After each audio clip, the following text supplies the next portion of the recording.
Hello விவாஸ், உங்கள் வீட்டில் இருக்கக்கூடிய கண் திருஷ்டியை போக்கிக் கொள்வதற்கு நீங்கள் வெள்ளிக்கிழமை தோறும் எலுமிச்சை பழத்தை அறுத்து வைக்கும்போது அதோடு இந்த 2 பொருட்களையும் சேர்த்து வைத்துட்டு வாங்க.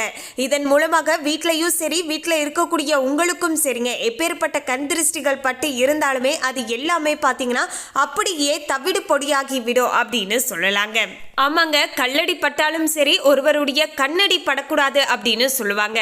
இந்த விஷயத்துல இருந்தே நீங்க புரிஞ்சுக்கலாம் கண் திருஷ்டி அப்படிங்கிறது எந்த அளவுக்கு வீரியமிக்கது அப்படிங்கிறத நீங்க தெரிஞ்சுக்கலாங்க. அதாவது ஒருவருடைய வாழ்க்கையில கண் திருஷ்டியானது இருந்து விட்டாலேயே போதுங்க, அவங்களுடைய வாழ்க்கையில எதுவுமே பார்த்தீங்கன்னா நல்லதாக நடக்காது அப்படின்னு சொல்லலாங்க. அதாவது நல்லது நடப்பது போலவே இருக்குங்க, திடீர்னு ஏதாவது ஒரு வகையில தடங்களானது வந்துருங்க. அதே போல அவங்க எதிர்பார்த்த ஒரு நல்ல விஷயம் கூட பார்த்தீங்கன்னா வீடுகளில் நடக்காதுங்க. தொடர்ந்து வீட்டுக்குள்ள பார்த்தீங்கன்னா சண்டை சச்சரவுகளாகவே இருந்து கொண்டு இருக்குங்க. வீட்டுக்குள்ள வருவது அப்படிங்கிறதே பார்த்தீங்கன்னா ஒரு கண்டத்துக்குள்ள வருவது போல இருக்க கொடுங்க. வீட்டுக்கு வருவது அப்படிங்கிற நிலையே பார்த்தீங்கன்னா உங்களுடைய மனசுக்குள்ள தோணாது அப்படின்னு சொல்லலாம். அதே போல பார்த்தீங்கன்னா வீட்டில் இருக்கக்கூடியவங்களுடன் அடிக்கடி பிரச்சனைகள் வந்துகிட்டே இருக்க கொடுங்க. நல்ல ஒரு தூக்கமானது இருக்காது, மன நிம்மதியானது இருக்காது, மனதுக்குள்ள ஏதாவது ஒன்று போட்டு யோசிச்சுக்கிட்டே இருப்போம். அதே போல பார்த்தீங்கன்னா நிம்மதியாக நம்மளால சாப்பிடக்கூட முடியாதுங்க.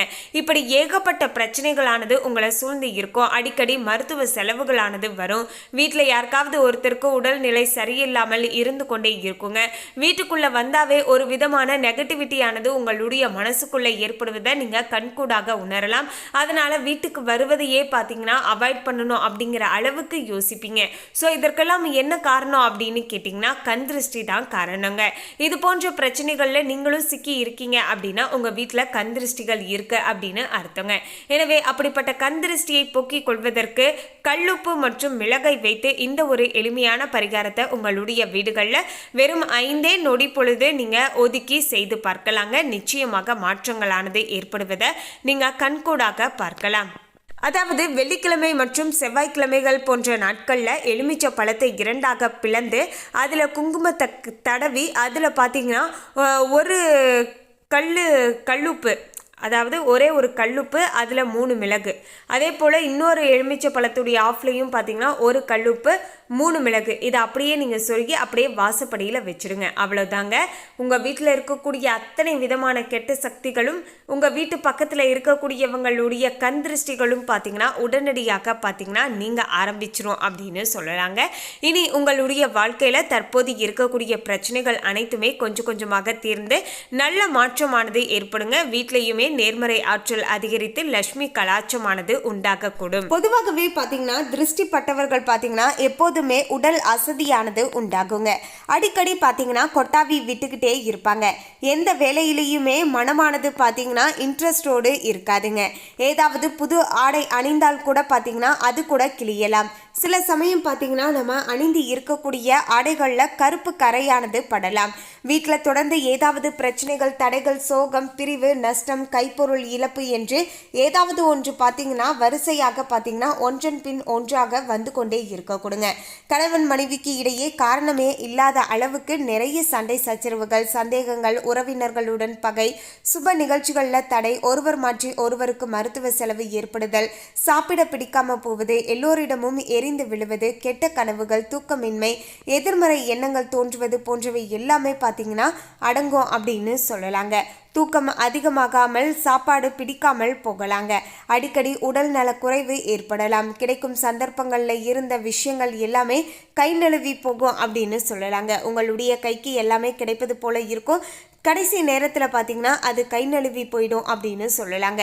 இப்படி தொடர்ந்து பிரச்சனைகளாக இருக்குது. இந்த பிரச்சனைகள் எல்லாமே உங்களுடைய வீடுகளில் இருக்குது அப்படின்னா நிச்சயமாக உங்களுக்கு கண் திருஷ்டி இருக்குது அப்படின்னு அர்த்தங்க. எனவே திருஷ்டி கழிக்க அந்தி சாயக்கூடிய நேரமானது உகந்ததுங்க. அதாவது மாலை நேரம் உகந்தது. திருஷ்டி கழிப்பவர்கள் திருஷ்டி சுற்றி கொள்பவரை விட வயதில் மூத்தவராக இருக்க வேண்டியது மிக மிக அவசியங்க. அதாவது உங்களுடைய வீடுகளில் பார்த்தீங்கன்னா இது போன்ற பிரச்சனைகள் இருக்குது, திருஷ்டி கழிக்கணும் அப்படின்னு ஆசைப்பட்டீங்கன்னா பார்த்தீங்கன்னா உங்களுடைய வீட்டில் இருக்கக்கூடிய மாமியார் மாமனார் இருப்பாங்க இல்லையா, இல்லைனா அவங்களுக்கு மாமியார் மாமனார் இருப்பாங்க இல்லையா, அவங்கள வைத்து நீங்கள் திருஷ்டி கழிப்பது ரொம்பவே சிறப்பு அப்படின்னு சொல்லலாங்க. மொத்தத்தில் உங்கள் வீட்டில் இருக்கக்கூடியவங்களில் யாருக்கு நீங்கள் திருஷ்டி கழிக்கிறீங்களோ அவங்கள விட அந்த திருஷ்டி கழிக்கக்கூடிய நபர் பார்த்தீங்கன்னா கொஞ்சம் பெரியவங்களாக இருக்க வேண்டியது மிக மிக அவசியங்க. திருஷ்டி கழிப்பதற்கு ஏற்ற உகந்த நாட்கள் அப்படின்னு பார்த்தீங்கன்னா செவ்வாய் அல்லது ஞாயிறு மாலை பொழுதாக இருக்க வேண்டுங்க. கிழக்கு திசையை நோக்கி நம்ம நிற்க வேண்டும். தனியாகவோ இல்லைனா கூட்டமாகவோ எப்படி வேண்டும் என்றாலும் திருஷ்டி கழிக்கலாம். ஆனால் கூட்டத்தில் நிற்பவர்களில் பாதி பேருக்கு ஒருவரும் மீதி பேருக்கு மற்றொருவர் என்று மாற்றி மாற்றி திருஷ்டி கழிக்க கூடாதுங்க. நிற்கிற அத்தனை பேருக்கும் ஒரே நபர் தான் பார்த்தீங்கன்னா திருஷ்டியை கழிக்க வேண்டுங்க.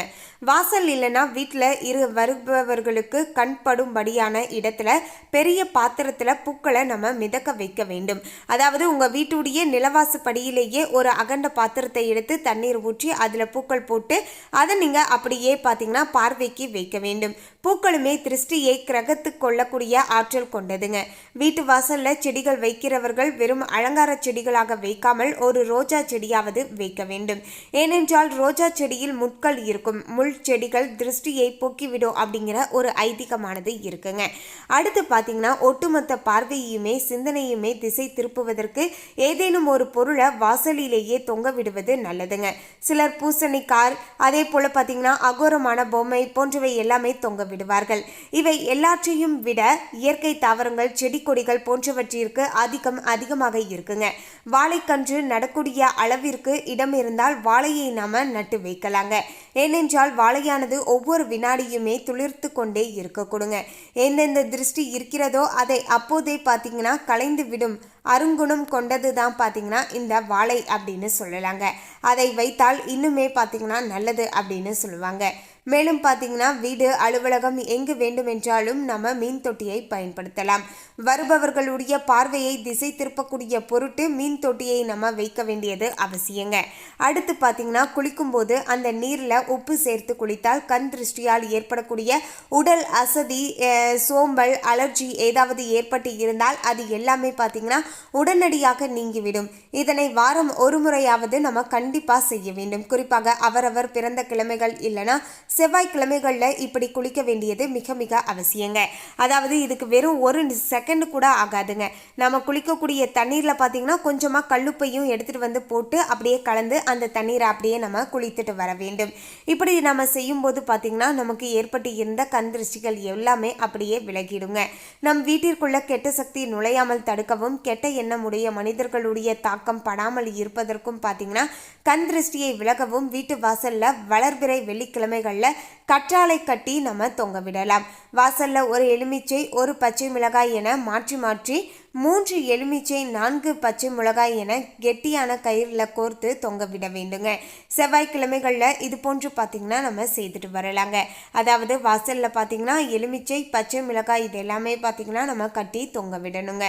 மேலும் உங்களுடைய உழைப்புக்கு கிடைத்த பலன் இல்லைனா உங்களது தொடர் வெற்றியால் கூட கண் திருஷ்டியானது விழ ஆரம்பிக்குங்க. இதனால் வேலையில் திடீர் மாற்றங்கள் தடங்கல்கள் அடிக்கடி வரக்கூடும். இப்படி இருந்தால் அதனை பரிகாரத்தை கொண்டு நம்ம தாராளமாக பார்த்தீங்கன்னா சரி செய்துட்டு வரலாங்க. மேலும் கடைகளில் பார்த்தீங்கன்னா படிகாரக்கல் என்றே கிடைக்கிறது. அதனை வாங்கி கொள்ளுங்கள். திருஷ்டிக்கு ஆளான நபரை கிழக்கு நோக்கி உட்கார வைத்து தலையை 3 முறை வலம் வந்து இடமாகவும் பின்னர் இடமிருந்து வளமாகவும் 3 முறை சுற்ற வேண்டுங்க. தலையில இருந்து பாதம் வரைக்கும் மேலிருந்து கீழாக இறக்கி திருஷ்டி கழிக்க வேண்டும். பின்னர் அதனை முச்சந்தியில் போட்டுவிட்டு திரும்பி பார்க்காமல் வந்துவிட வேண்டியது மிக மிக அவசியங்க. படிகாரத்தை நீரிலும் போடலாம். அப்படி செய்தால் அந்த நீரை பிறர் கால் படாத இடத்துல ஊற்ற வேண்டியது மிக மிக அவசியங்க. கண் திருஷ்டி நீக்கக்கூடிய பொருட்களில் மிக முக்கியமானது ஆகாய கருடன் கிழங்கு. இது நாட்டு மருந்து கடைகளிலும் சந்தைகளிலும் கிடைக்க கொடுங்க. இதன் அளவை பொறுத்தே விலையானது மாறுபடுங்க.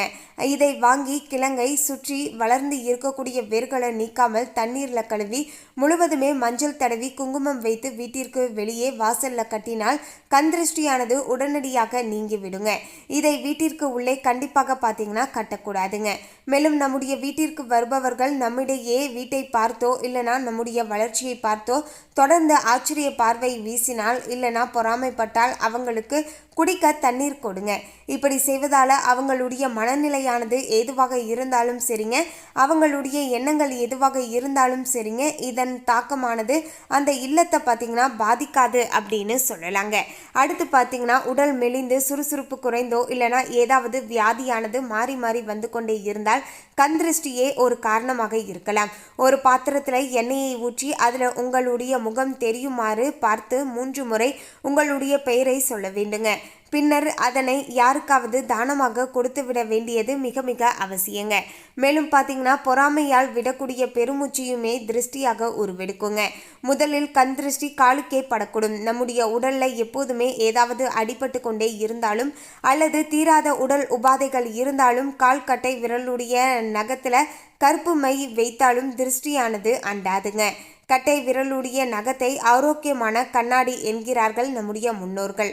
குடும்பத்தில் இருக்கக்கூடிய அனைவருடைய தோஷம் நீங்க தெருமண் கொஞ்சம் எடுத்துட்டு வந்து கடுகு, உப்பு, 3 மிளகாய் எல்லாமே சேர்த்து கிழக்கு பார்த்து அமர்ந்து 3 முறை எல்லாரையுமே சுற்றி எரியும் பிறகு விறகு அடுப்பில் இருக்கு இல்லையா, அதாவது எரியக்கூடிய விறகு அடுப்பு, அதில் நம்ம போட்டு விட வேண்டுங்க.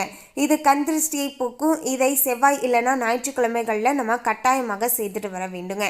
சொன்ன இந்த விஷயங்களை ஃபாலோ பண்ணி பாருங்க, நிச்சயமாக கண் திருஷ்டி பிரச்சனைகள் குறையக்கூடும். அதுக்கு முன்னாடி இன்னும் நம்ம சேனலை சப்ஸ்கிரைப் பண்ணலன்னா சப்ஸ்கிரைப் பண்ணிடுங்க. அப்படியே பக்கத்தில் இருக்கக்கூடிய பெல் ஐகானையும் ப்ரெஸ் பண்ணிடுங்க. வாங்க வீடியோக்குள்ளே போகலாம்.